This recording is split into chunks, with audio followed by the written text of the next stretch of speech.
A church full of grace. The News Church.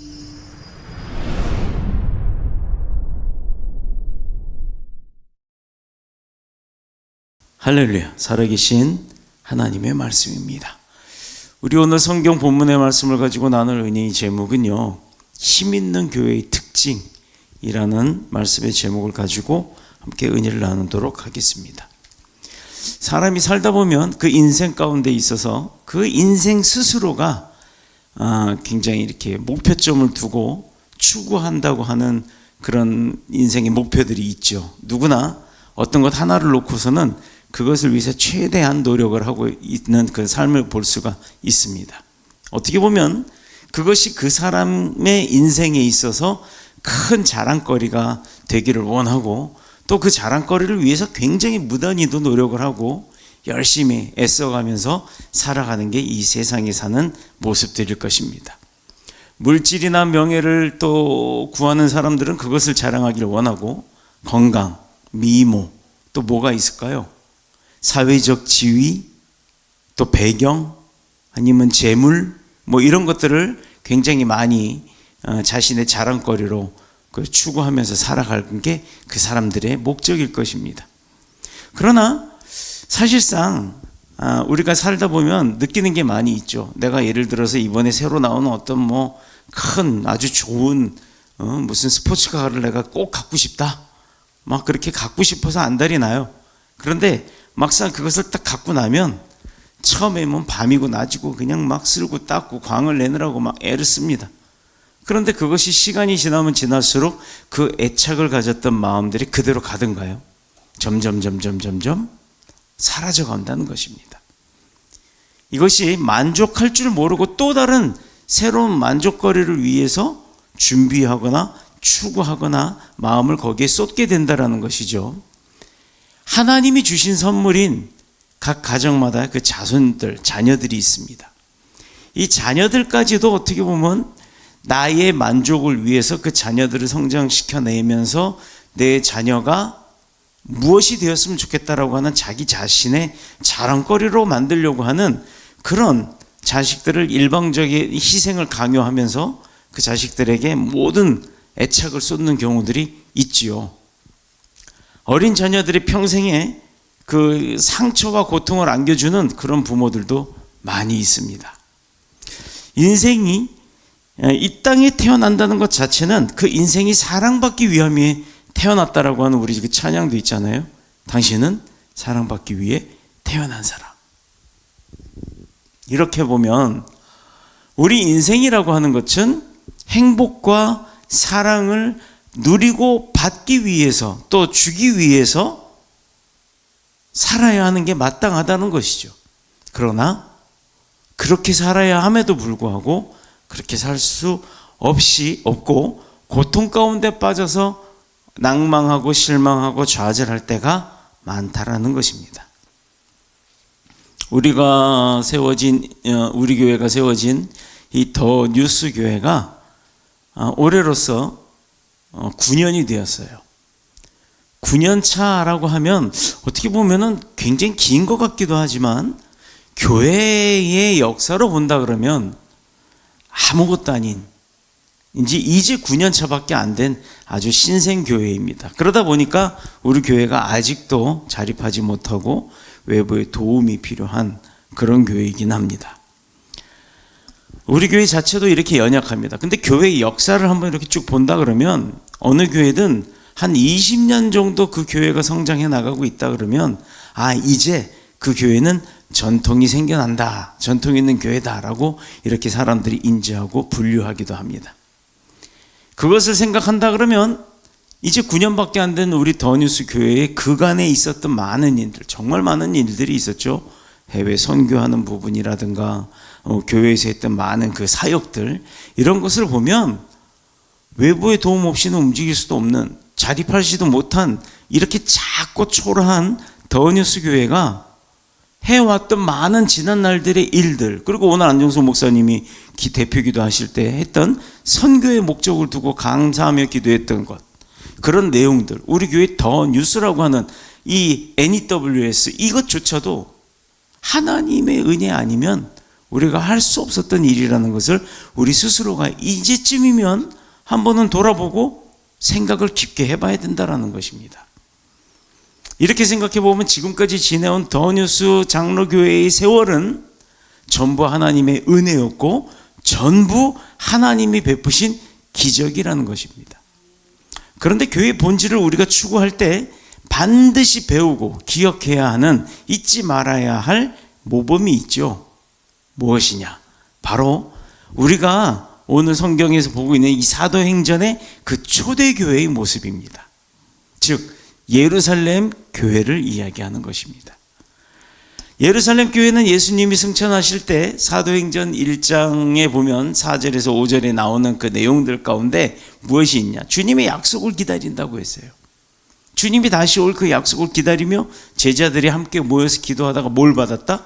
성령의 인치심을 받은 거예요. 성령의 바람에 휘몰아치는 것을 느꼈습니다.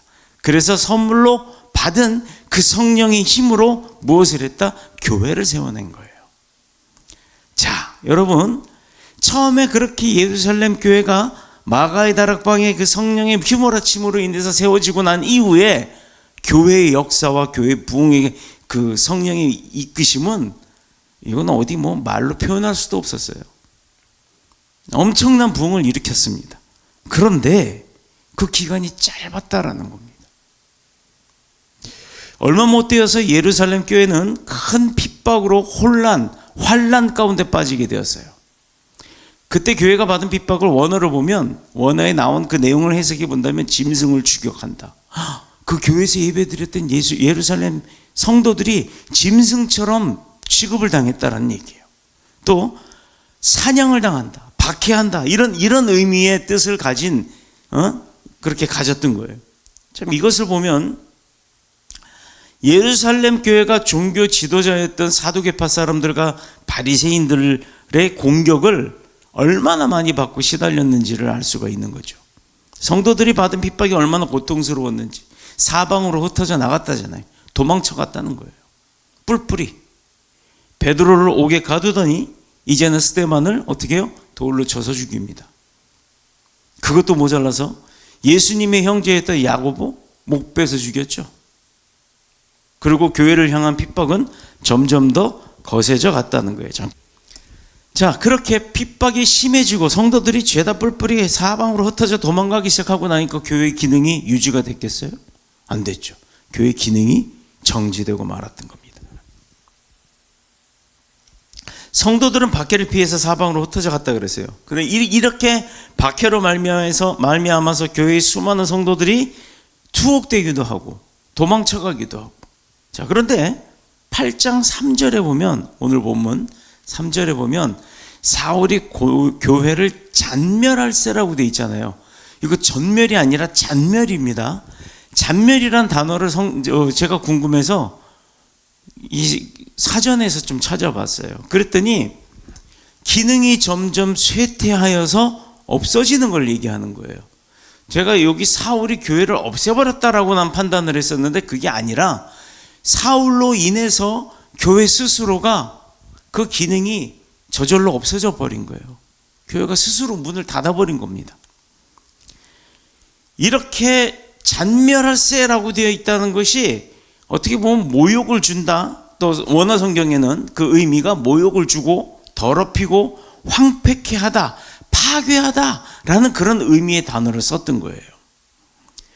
이것은 그들이 교회와 성도들을 상대로 전쟁을 하듯이 아주 집요하게 그리고 박해를 가했다라는 겁니다. 그러나 이 사건이 우리가 자세히 성경을 보다 보면 사도행전에서만 나온 사건이다? 아닙니다. 다른 복음의 말씀 가운데에도 이 사건들이 기록되어 있어요. 구약의 에스더, 우리가 잘 알죠? 여전사 에스더. 이 에스더를 보면 바벨론 이후에 일어난 바사국이라고 하는 나라가 있었죠. 이 바사국에 하만이라고 하는 그 사람이 유대인 모르드게의 앙심을 품고 악심을 품었죠. 온 유대인들을 전멸하려고, 마치 히틀러가 나치가 그 유대인들을 죽이려고 했던 그런 사건처럼 이렇게 있었던 불임절 사건이 또 기록이 되어 있습니다. 아주 신앙적 박해가 굉장히 컸었죠. 또한 기원전 175년에서 164년에 일어났던 시리아 왕인 안티오코스 4세, 그 왕으로 인해서 유대인들의 박해는 아주 또 처참할 정도로 심했던 기록이 있습니다. 유대인들이 드렸던 그 모든 종교 의식을 아예 금해버렸죠. 법으로. 그리고 부정하게 여겼던, 그때 당시에 부정하게 여겼던 돼지고기, 그걸 가지고 그 예배드리는 제단에다가 막 올리게끔 만들고, 이렇게 해서 성스러운 교회의 그 제단, 성전을 어떻게 해요? 더럽혔던 사건이 있습니다. 또 우리가 잘 아는 드라큘라 말고 이름 비슷하죠. 칼리큘라, 로마의 황제 칼리큘라가 유대인들이 그 폭동이 일어나기 시작하자 조직적인 아주 대학살로 유대인들을 죽이기 시작했어요. 또 하나 잘 아는 네로 황제, 너무 잘 알죠. 로마 시내에 불 질러 놓고 그 불 질러 놓은 그 사건이 커지자 유대인들이 했다라고 기독교인들이 책임으로 다 돌리고서 기독교인들을 대학살시켰던 그 구실로 삼았던, 그 후 313년, 기원전 313년 콘스탄틴 대제가 그 기독교를 로마의 국교로 선포할 때까지 세상은 교회를 향해서 정말 많은 핍박을 가했다라는 겁니다. 우리도 근래에 대한민국에서 핍박을 받았죠. 2019년부터 20년, 21년 코로나 사태에 교회에서 예배를 드리지 말래요. 교회가 뭐 하는 곳이에요? 하나님 앞에 예배를 드리는 곳인데 모이지 말래요. 또 교회가 무슨 코로나 그 바이러스를 집단적으로 옮기는 이단들이 옮겼던 사건, 신천지가 옮겼던 사건을 모든 교회가 다 그렇게 옮기는 집단이라고 그렇게 매도하기까지 했었습니다. 성경에 기록되어 있던 많은 사건들에 비하면 별거 아닌 것 같지만 그 이후에요, 대한민국 기독교 교계에는 성도들이 반 이상이 예배 나오질 않아요. 온라인 예배가 성행하고, 온라인 예배 끝에 집에서 처음에는 양복 입고 시간만 되면 앉아서 드리던 사람들이 점점 파자마 입고 앉아서 드리다가 나중에는 팔짱 끼고 드리다가, 그 다음에 누워서 드리다가 팔 베고 누워서 드리다가 채널에서 자기의 입맛에 맞는 설교 쇼핑하다가, 그러다가 그냥 스스로 집에서 주저앉아서 본인들끼리만 예배 드린다고 하는, 마치 예수 그리스도의 그 복음의 소식을 부적처럼 여기는 그런 일들이 지금 얼마나 많이 일어나고 있습니까? 이게 그 교회의 핍박 가운데 이 구약시대 12제자들 이외에 많은 성도들이 로마의 핍박에 의해서 사방팔방으로 도망갔던 것과 동일한 일들과 같다라고 볼 수 있죠. 하나님이 살아계시면 왜 그런 핍박이 교회 가운데 있도록 하나님께서 내버려 두냐라고 이쯤에서는 그런 생각 한번 해볼 수 있어요. 하나님이 계시면 그거 당연히 못하게 해야지, 그렇게 하는 걸 왜 내버려 두시느냐라고 우리가 한 번쯤은 생각해 볼 수도 있습니다. 그러나 이런 환난과 핍박 속에 우리가 주님의 몸된 그 지상의 교회들이요, 어떻게 됐어요? 우리가 구약시대부터 신약시대, 그 이후에 대한민국의 근대사, 그리고 지금 현대사까지 교회들이 없어졌던가요? 지구상에서 기독교 교회들 예배당이 없어졌습니까? 모습이 자취를 감춰버렸습니까? 아니라는 거예요.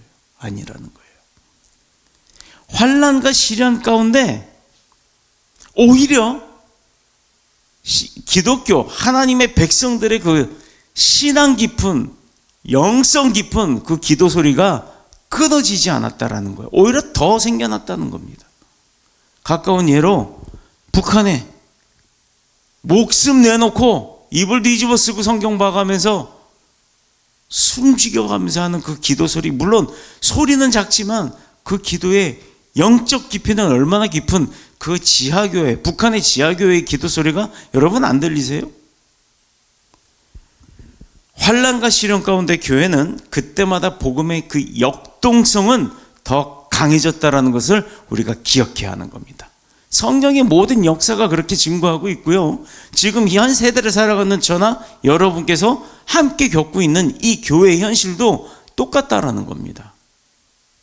더뉴스 장로교회 성도들이 이렇게 적어도 더뉴스 장로교회가 없어졌나요? 비전이 없나요?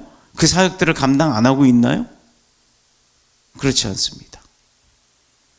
기원전 70년에 로마의 디도라고 하는 장군이 예루살렘을 공격할 때 있었던 사건인데, 유대인들이 너무너무 끈질기게 악착같이 잘 버텨내고 저항을 하자 화가 난 로마 군대는 예루살렘 성이 함락을 할 때요, 아주 잔인하게 했어요. 임신한 여자의 배를 갈라서 아이를 바닥에다 내쳤어요.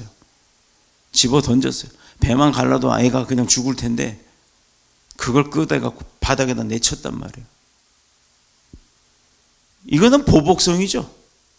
그리고 아예 예루살렘 성에 살아있는 사람이 아예 없도록 아주 그냥 다 죽이기 시작했습니다.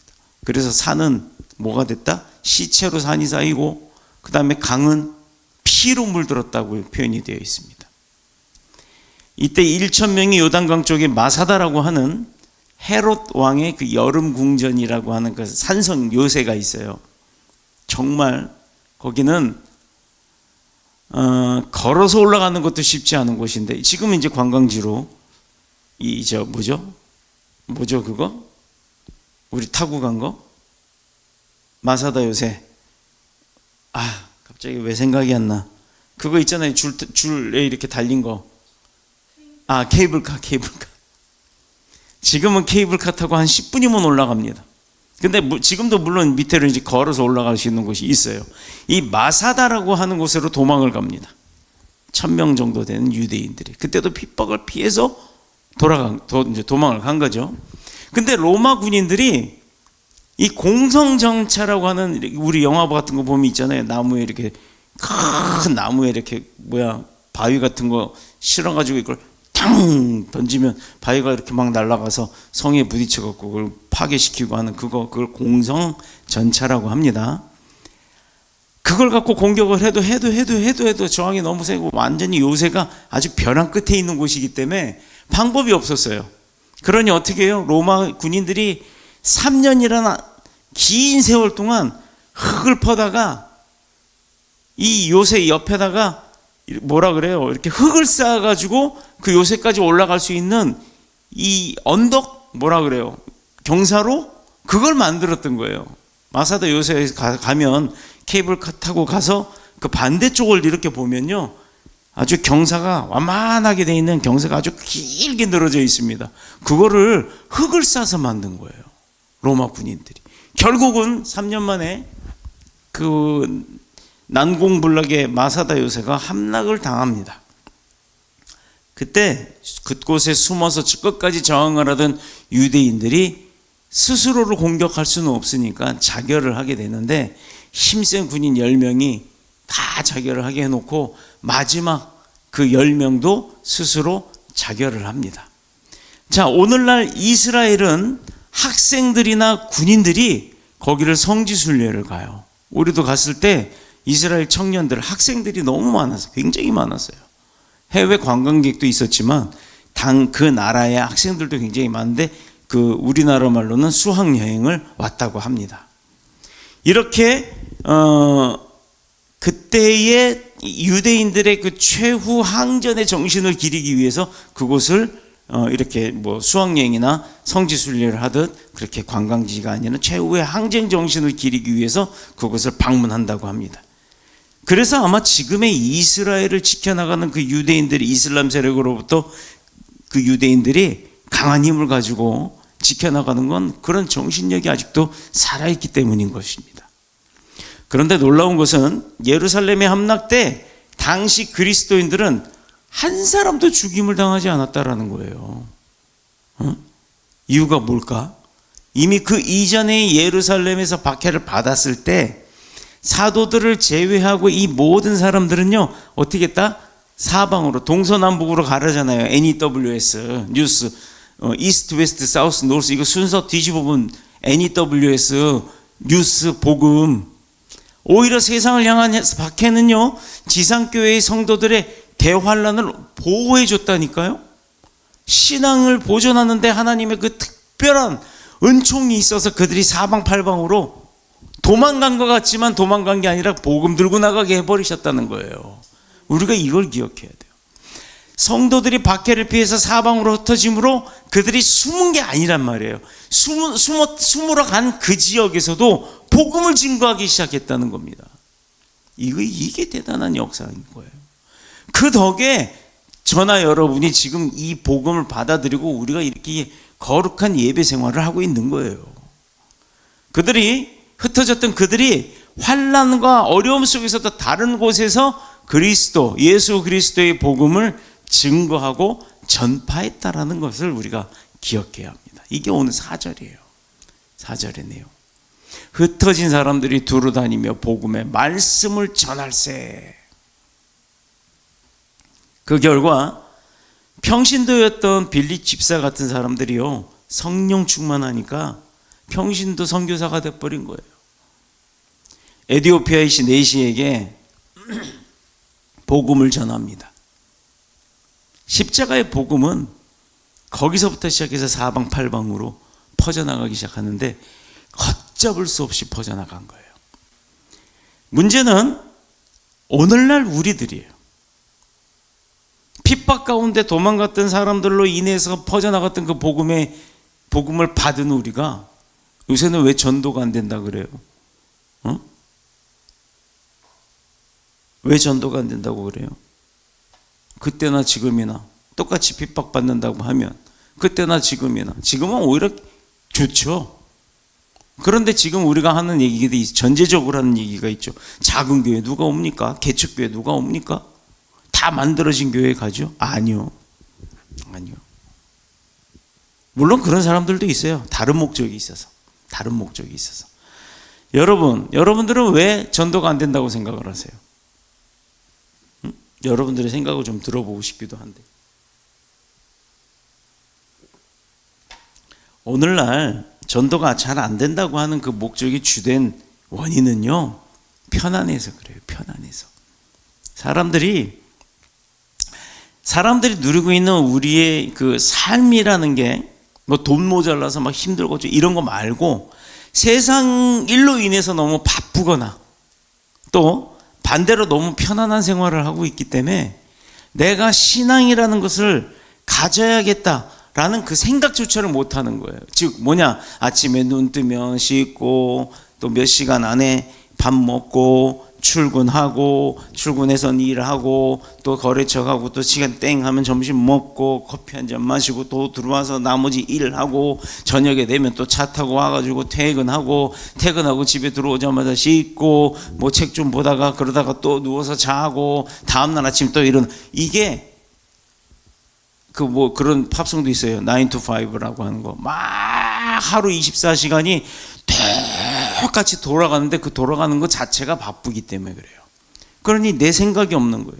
내 마음이 없는 거예요. 정해진 그 시간의 틀에 맞춰서 움직이다 보니까, 그렇게 바쁘다 보니까, 또는 편안한 사람들, 그냥 때 되면 그냥 누워서 자고 생각 없이 사는 사람들. 그래서 육신적으로는 대단하게 보여도 실상 영적으로는 많은 성도들이 죽은 사람처럼 살고 있기 때문에 전도가 안 되는 거예요. 성령 충만이 빠진 거 아닙니까? 핍박받던 사람들이 사방팔방으로 도망가서 복음 전할 때 그 사람들에게는 뭐가 있었어요? 성령 충만이 있었다는 거예요. 근데 요즘은 성령 충만이 없어요. 영이 죽었기 때문에 육은 시체처럼 돌아다니는 거예요. 엊그저께 지난 주간에 여기 주한남 초등학교 앞을 갔습니다. 그랬더니 어머니 회인가요? 거기 왜 어머니들 학부모들 이렇게 있잖아요. 그분들이 아이들한테 뭐를 막 나눠주고 그 학원차 기사들한테 또 뭘 나눠주는데 똑같은 전단이에요. 전단 앞에는 스몬비, 또 전단 뒤에는 스쿨존에 주차 금지 뭐 이제 이런 내용들이 있는 거예요. 여러분 스몬비가 뭔지 알아요? 스몬비. 나도 몰랐어. 그게 뭔 말인가. 읽어봤더니 스마트폰에 중독된 좀비. 이거 있잖아요, 이거. 길 가면서도 이러고 가는 애들. 앞에 뭐가 그거보다 더 위험한 게 뭔지 아세요? 이것까지 꼽고 핸드폰 보면서 뒤에 차가 오는지 모르는지 빵빵거려도 모를 정도. 이거 심각한 겁니다. 대부분 그들의 옆모습이 이래요.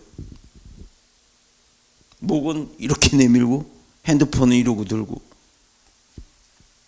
그걸 스몬비라고 합니다.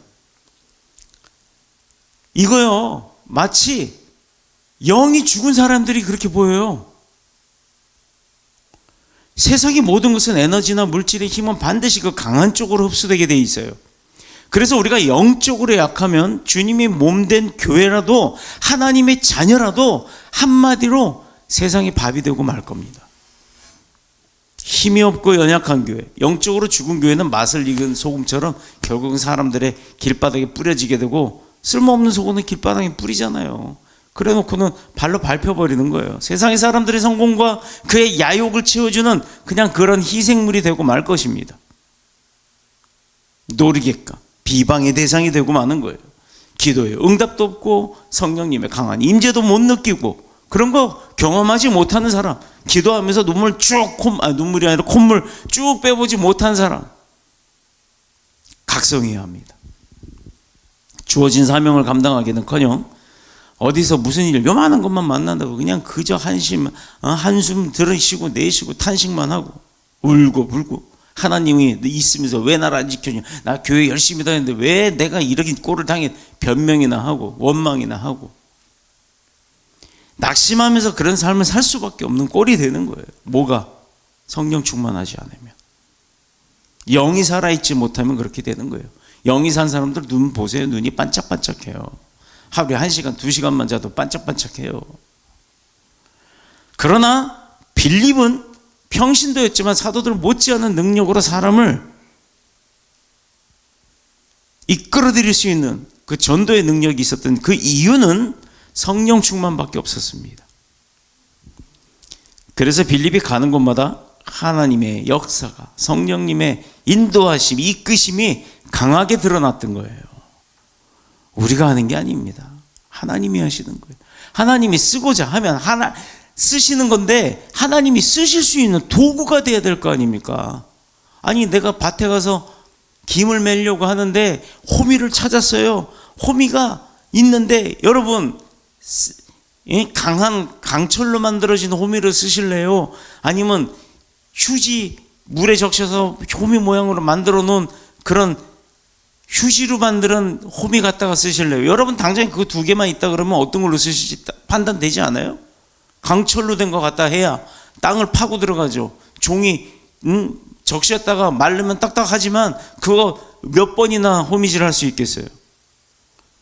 8절에 보면요, 8절 좀, 그 성에 큰 기쁨이 있더라라고 돼 있잖아요.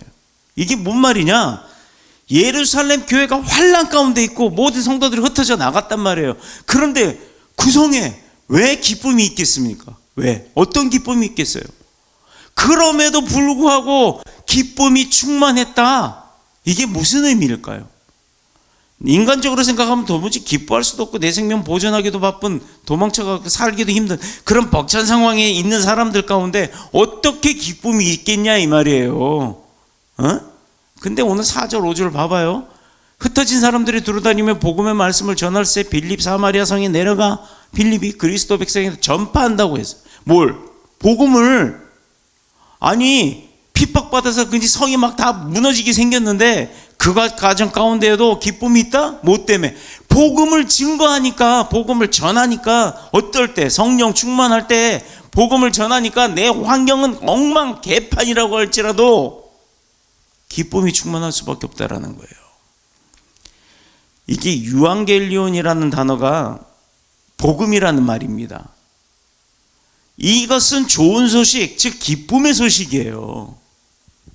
우리 교회 이름이 더 뉴스, 단 하나의 소식, 즉 좋은 소식, 복음, 기쁨의 소식인 복음을 말하는 겁니다. 영어로는 굿뉴스잖아요.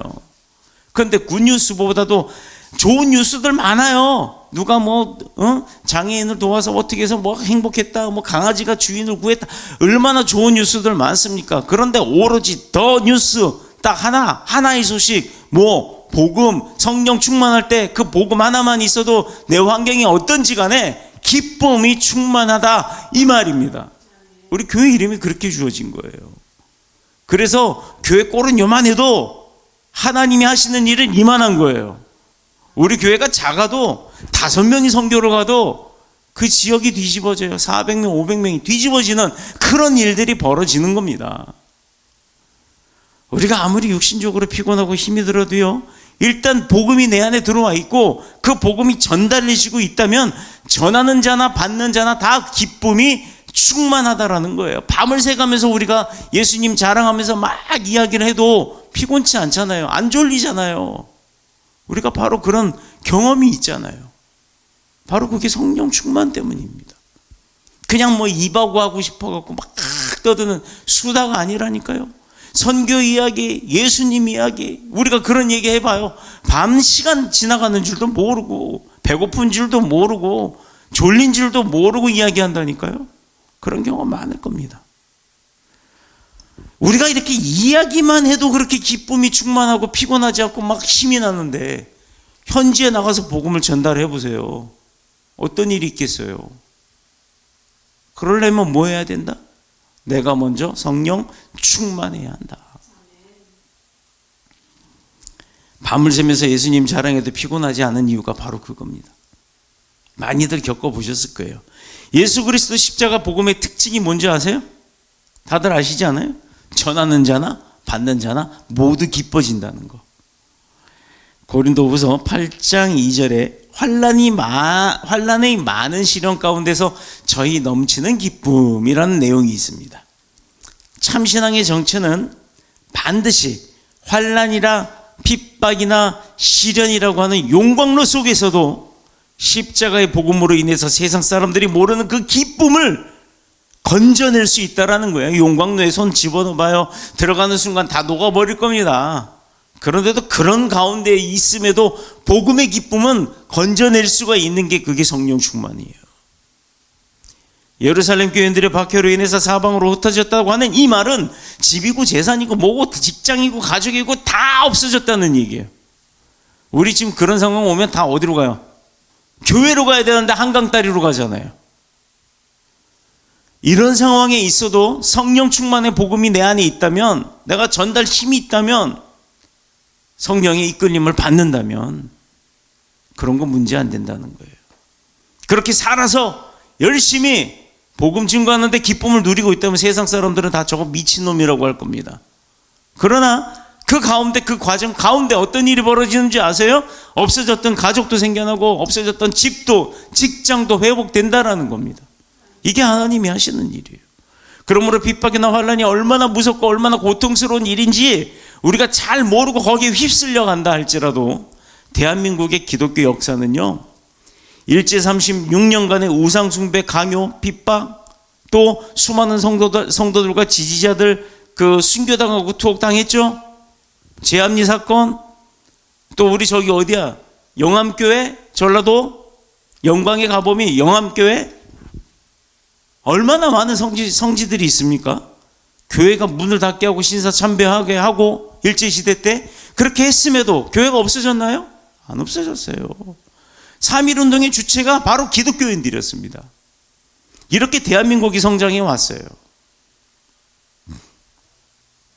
수원 제합리교회, 거기도 우리 가봤죠. 뉴질랜드 선교팀들 데리고 예배하는 중간에 교회 문을 밖에서 일본 순사들이 걸어 잠그고 거기다 불을 질렀어요. 어느 엄마가 그 창문 열고서 아이라도 살리려고 아이를 집어 던지려고 했더니 거기다 죽창으로 찔러갖고 죽였습니다. 그 현장의 교회가 아직도 있어요.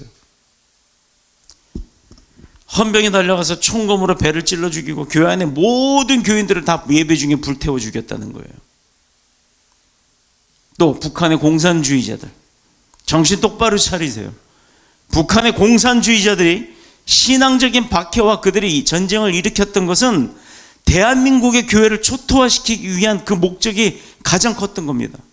그러나 그렇게 전쟁을 통해서 핍박을 통해서 교회를 없앨 것 같았지만 없어졌나요? 하나님의 교회는 이런 환난을 오히려 뭐라 그래요? 부산 피난민들 사이에서 천막 교회의 부흥을 일으켜 버리셨어요. 교회가 뭐 건물이 있었습니까? 천막 교회 안에서 무릎 꿇고 눈이 오나 비가 오나 그곳에서 무릎 꿇고 기도하고 열심히 주님 섬기는 성도들에게 점점 축복해서 그 축복이 지금의 대한민국을 이뤄냈다라는 거. 그런데 기독교를 비방하고 기독교를 핍박합니까? 정신 똑바로 차려야 돼요. 우리 기독교인들도 정신 차려야 되겠지만 공산당의 그 사탕 발림에 현혹되지 말아야 되겠지만 대한민국도요, 많은 대한민국 국민들도요, 기독교 핍박하지 마세요. 대한민국의 모든 발전상, 현대사, 근대사를 보면 기독교의 힘이 없지 않았습니다. 오늘날 무자비한 환난과 핍박이 있다면 그렇게 신앙을 지킨다는 게 쉽지 않겠죠. 힘들 겁니다. 아니, 힘들어요. 맞아요. 힘들 겁니다. 그렇기 때문에 그런 힘든 가운데에서도 성령님께서 우리에게 복음의 기쁨을 주지 않는다면 버틸 수가 없는 거예요. 더구나 극심한 환난 가운데서 누가 복음을 위해서 수고하겠어요? 안 하고 말지. 자, 무슨 목사가 저런 소리를 하냐? 사람들의 행실이 어떤 건지, 사람들이 원하는 게 뭔지를 알기 때문에 이런 소리를 할 수 있는 겁니다. 그러나 성령님께서는요, 그럼에도 불구하고 핍박과 환난과 어려움 속에 있음에도 하게 하신다는 거예요. 이게 우리가 믿는 예수 십자가의 복음이 홍해를 가르게 했었고 또 사막에 길을 내게 했었고 바위를 쳐서 샘이 솟게 하는 것. 우리 뭐 현지 성지순례 다 갔다 왔으니 다 봐서 알죠. 그러므로 환난 가운데도 우리는 감사할 수 있어야 하는 것이고, 아멘. 가난한 가운데서도 하나님 앞에 연보 드림으로 기뻐할 수 있어야 하는 겁니다. 아멘. 사도 바울이 바로 이런 사실을 로마서 5장 3, 4절에 기록해 놨어요. 뭐라고 돼 있냐? 우리가 환난 중에도 즐거워하나니 이는 환난은 인내를, 인내는 연단을, 연단은 소망을 이루는 줄 알미로다. 이제 깨달았다는 거예요. 겪어보니까. 겪어봤는데 한강다리 안 뛰어가고 교회에서 하나님 앞에 더 무릎 꿇고 기도하면서 복음 증거하는데 더 열정을 냈던 사도 바울. 그 사도 바울이 깨달은 거예요. 알은 거예요. 소망을 이루게 한대요. 성도가 당하는 환난 결코 눈물이 아니라 그것이 기쁨이 되어야 될 줄로 믿습니다. 박해는 절망과 고통이 아니라 전도의 문을 여는 수단이 될 줄로 믿습니다. 우리의 가난함은 도리어 사람의 마음을 더욱 풍성함으로 채워주는 열쇠가 될 줄로 믿습니다. 그렇다면 오늘날 지상교회가 교회다워지는 그 힘은 무엇이냐? 목사의 능력도 아니고 성도의 능력도 아니고 교회의 크기나 교회 성도의 숫자가 아니라는 겁니다. 여러분들이 작지만 여러분들이 스스로가 하나님의 복음을 전달하는 전달자가 되어가는 것, 그 안에 성령 충만함으로 성령님의 인도하심을 받는 것, 바로 그것이에요. 즉 우리들이 하는 게 아니라 하나님이 하시는 그 힘이라는 겁니다. 그것을 믿어야 합니다. 고린도후서 8장 2절, 환난의 많은 시련 가운데서 저희를 넘치는 기쁨과 극한 가난이 저희로 풍성한 연보를 넘치도록 하게 하였느니라. 이게 무슨 말인지 알겠죠? 없어서 못 드리는 게 아니라 없어서 안 드리는 거잖아요. 이렇게만 얘기하면 무슨 놈의 교회가 연보 강요하네? 아니요. 난 연보 강요하지 않습니다. 여러분들이 믿음대로 하는 거예요. 오늘 성경의 본문의 말씀 주시는 힘 있는 교회의 특징에 대한 내용들을 잘 생각해 보시면 하나님이 이제 나에게도 뭘 주려고 하시는구나라는 게 깨달아져야 된다는 거예요. 어려운 가운데도 힘든 가운데도 뭐 하라고요? 할 도리 다 하라는 얘기예요. 하나님 앞에 아끼지 말라는 얘기입니다. 물질, 건강, 시간, 능력, 달란트, 내가 할 수 있는 모든 것을 하나님 앞에 아끼지 말라는 거예요. 여기 그들의 가난이란 삶의 밑바닥이 완전히 드러날 정도의 가난을 말하고 있는 거예요. 이 강대, 지금도 여기 강대 밑에는 헌물자의 명단이 있습니다. 지금은 우리 교회에 계시지 않고 사역을 나가셨지만, 이분이요, 어떤 분이었냐면 가족이 뿔뿔이 흩어졌어요. 그 뭐죠? 사우나? 그거 찜질방에서 애들 셋 데리고 그러고 먹고 자고 하던 사람이에요. 그런 분이 이 강대를 헌물했어요. 그러고 나서 집 생겼어요. 가족이 회복됐어요. 직장들이 생겼고 신학을 하게 됐고 지금은 목사님이 되셨어요. 성경의 일이 옛날의 일인 줄 아십니까? 지금 우리 삶 가운데도 그대로 적용이 되고 있다는 거 잊지 마시기 바랍니다. 환난과 핍박 가운데도 변함없는 하나님의 은혜는 지금도 부어지고 있다는 것. 연약함 가운데도 힘에 넘치도록 드리는 것 자체가 성도에게는 기쁨이 될 것이고 감사이고 하나님께 영광이 되는 것입니다. 이것은 자신을 주님께 드리는 행위가 되는 거예요. 우리가 드릴 수 있는 표현이 물질일 수밖에 없는 거지만 고난당하는 형제들을 돕는 일이기 때문입니다. 교회가 하는 일은요, 목사 배불리는 일이 아니에요. 그 연보 가지고 우리가 하는 일은 복음 전달하는 데 쓰는 겁니다. 전도의 기회를 삼고 주님의 몸된 교회가 교회의 역할을 다 할 수 있도록 우리는 우리가 만난 각종 어려움을 오히려 전도의 기회를 삼고 감사로 드리는 기회를 삼을 때 교회는 부흥하게 되는 겁니다. 힘이 나는 겁니다. 예루살렘 교회는 총체적 위기를 만났지만 그 위기를 통해 하나님의 구원하심 능력이 드러났던 것, 안진뱅이가 일어나고 규모거리가 열리고 눈 뜨게 되고 마술사가 회개하고 기쁨 없는 성에 큰 기쁨이 넘쳤던 이 기록의 사실들을 잊지 마시기를 축복합니다. 성도들이 가는 곳마다 놀랍게 그 복음의 증거가 드러나는 큰 역사가 있기를 그리스도이신 예수님의 이름으로 축원합니다. 기도드리겠습니다.